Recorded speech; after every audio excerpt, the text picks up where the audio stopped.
ชาวมังกรไม่มาเพราะอะไรรู้ไหมกำนันว่ามังกรมันมีไม่ถึง20มันเลยมาไม่ได้โอ้ไม่มีถึงสาวสงสัยมันได้ข่าวได้กลิ่นว่านาวาศักดิ์สิทธิ์จะมา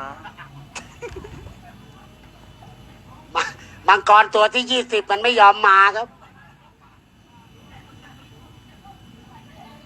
ไม่รู้ว่าเรือท้องถิ่นครับลงเรือกันหรือยังครับ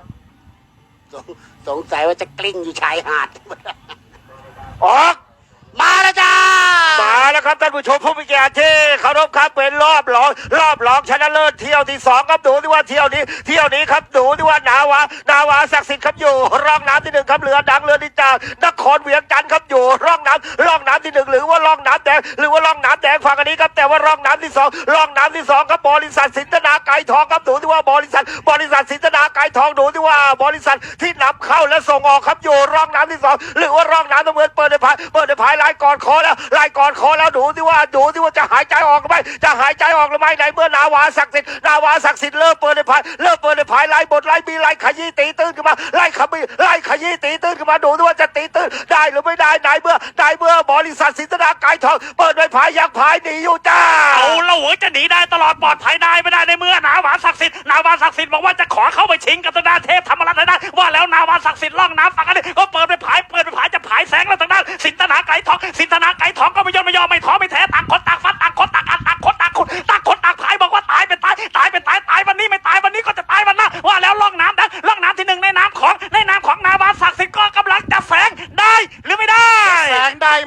ไม่รู้ยังตามอยู่ไว้นาวาศักดิ์สิทธิ์ร่องน้ำฝั่งกันนี้ยังตามนาวาศักดิ์สิทธิ์ยังตามอยู่ไกรทองฝั่งกันนู้นหนีนะเว้ยไกรทองหนีนาวาก็เลยบีจีขึ้นมาทันไม่ทันมาดูต่างคนต่างพายต่างคนต่างเปิดระเบิดเถิงว่าแล้วนาวาศักดิ์สิทธิ์ไรบีจะทันแล้วจ้า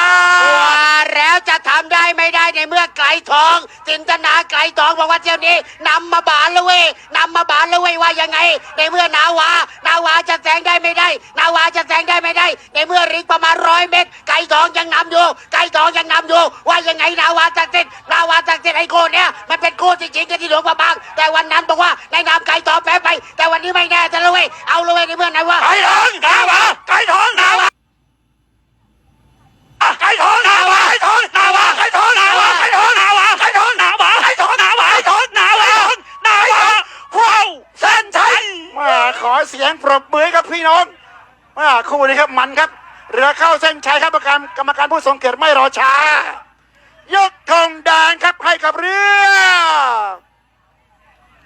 นาวาศักดิ์สิทธิ์ครับร่องน้ำที่1สีแดงชนะครับท่านเที่ยวนี้